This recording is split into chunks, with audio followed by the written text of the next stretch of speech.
তো বন্ধুরা, এটা আসলে আমার মণিপুরের জার্নি। এখন আমি রিটার্ন করতেছি গে। এই যে আছি ইম্ফল। ইম্ফল ইম্ফল এয়ারপোর্ট। এটা নিপকানি কেন হয়েছেন। তারপরে এয়ারপোর্টে আমি ঢুকে প্রথমে দেখেন এই যে এগো মেন বস্তু হলো কি আইএলপি, মানে ইনার লাইন পারমিট যে আছে এটা ওরা আগে চেক করে। এখন কী করবো, আর উপায় নাই। ইনার লাইন মানে যেহেতু আমি আগে অনেক ভিডিও দিয়েছি, ইনার লাইনটা ওকে চেক করলো, চেক টেক করে এর ডাইরেক্ট আমি কী করলাম, গেট দেয় যে সিএসএফ খারাপ রয়েছে, আর একটা যে একটা চাষা যাবো নিয়েছে, আমিও যাবো নিয়েছি। দুইজনে যায়, তারপরে আমরা ভিতরে ঢুকলাম। ভিতরে ঢুকে এরা মানে আমার প্রায় ফ্লাইটটা আসলে আমার 7টা যায়, কিন্তু অগ কিবা টেকনিক্যাল প্রবলেমের জন্যে কইছে যে আরও 2 ঘন্টা লেট। আর উপায় নাই, কী করা যাবে। ভিতরে ঢুকছি যে আমি মানে বোর্ডিং শোডিং মানে অলরেডি বাইকে এনেছি। বাইকেরে যাওয়ার পরে কী করলাম, এনে আমি বয়ে রয়েছি। বয়ে থেকে আর বহুত টাইম 2 ঘন্টা মানে জানি তো, বয়ে থেকে গেলে 2 ঘন্টা মানে পাহাড় বরাবর। ওই জন্য আমি এনে অল্প বয়ে হেরে অনেকগুলোকে শেয়ার করে নিয়ে যেতেছি। তো এর লগে আমার মনিবের একটা বন্ধু আছে, সেই বন্ধুটার লগে অলরেডি লগ হইলো। লগ হওয়ার পরে এই যে দেখে। তো বন্ধুরা, লাস্ট আমি এই জায়গায় এলাম। আর পরে আমার ফ্রেন্ড একটা লগ পাইছি। যাই হোক, আমার ফ্রেন্ডটা কিছু কব মণিপুরের বিষয়ে কব বলি। Okay, he is my friend, so he's visiting Manipur for the first time. So kindly do visit next time also. Thank you for your He's information a nice necessary. guy. Okay, thank you for information. But you another is thinking the Bonpur is the fighting, is the having you the int or the is the running. I hope it's going to be end very soon. Okay, thank you. তো guys, আপনারা দেখলেন। তো next time আপনারা যারা যারা Manipur আইবেন, visit করেন ইম্ফল, ভালো লাগবে। Thank you. যাই হোক বন্ধুরা, কী করা যাবো, বহুত টাইম ওয়েট করা লাগলো। আর উপায় নাই, এখন কী করবো, আস্তে আস্তে বয়ে রইলাম। বয়ে হেরা দুই বন্ধু আমরা পেছাল টেছাল পারলাম। ওর বিষয়ে, ওর ফ্যামিলির বিষয়ে, আমার ফ্যামিলির বিষয়ে বহুত দিন পরে দেখা হইলো। ওতে কী করলো বা আমি নিজে বস্তু বানিয়ে আছে মণিপুরের বিষয়ে। আমরা অল্প ফুটবল খেলাও দেখলাম। এন উপায় নাই, কত টাইম দেখ মোবাইল টোবাইল চালাইলাম। মোবাইল টোবাইল চালাই তাও বোরিং।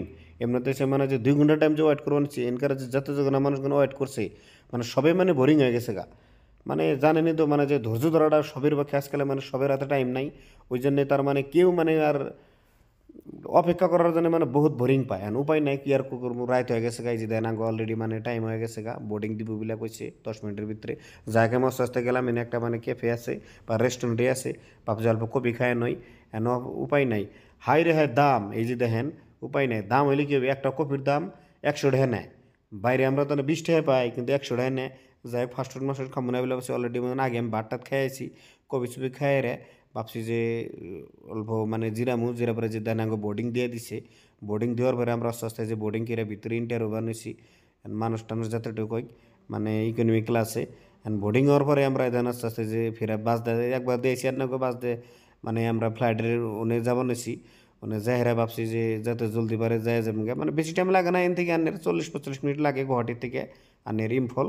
আর ইম্ফল থেকে গুয়াহাটি আমরা আস্তে আস্তে বাসা থেকে বাইরে বাইরে যে দেখেন একদম ফ্লাইটটা একদম মানে ফাঁকে থেকে বহুত ছোটো দেখেন যায়।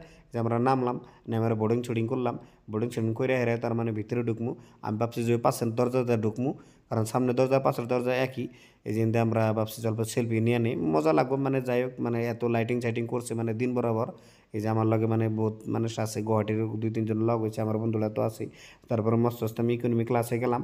যাওয়ার পরে ভিতরে ঢুকমু। এখন ভিতরে ঢুকার পরে ভাবছি যে কিছু আর খামু না, মানে একদম গুয়াহাটি যায় খামু।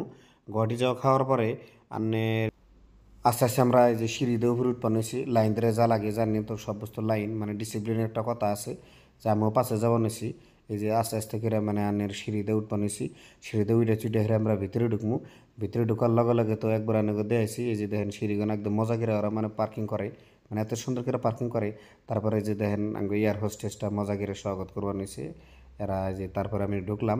ঢোকার পরে আমার সিটটা হইলো একদম বামুরা। যাক, বামুরা সিটটা ঢুকলাম। ঢুকে এরা মানে অলরেডি তার মানে 10-15 মিনিটের ভিতরে রেডি হয়ে গেছে ওই যে দেন এয়ার হোস্টেস। ওরা যারা মানে তো পানি টানি দিয়ে এরা মানে স্বাগতম জানাবেন নিয়ে গাইছে। যাই হোক, আমরা এই যে বন্ধু আমরা দুইজনে এক লাগে বমি এনে বইটা হেরে তারপরে ভাবছি যে আর লেট হয়ে গেছে, গুয়াহাটি কিন্তু বহুত লেট হয়ে যাবে। তারপরে দেন যে ফ্লাইটটা উঠলো মানে সেম মানে একদম ইম্ফল। Bye bye Imphal. আপনারা যারা যারা আইবেন তারা আহেন। প্রায় 40 বা 45 মিনিট পরে আমরা এই যে গুয়াহাটি পাইলাম। গুয়াহাটি পাওয়ার পরে এয়ারপোর্টে আমরা বাইরে থেকে গেলাম। বাইরে যাওয়ার পরে ভাবছি যে আমার একটা মানে বন্ধু একটা আছে, উতি আবার গাড়ি নিয়ে খাড়ায় রয়েছে। তো আমি যতটুকু পারি আন্নগো ইম্ফলের মানে জার্নিটা দেখাইলাম। তো বন্ধুরা পাশে থাকবেন, ভালো থাকবেন, সুস্থ থাকেন, দোয়া করি। ইনশাল্লাহ, খোদা হাফেজ।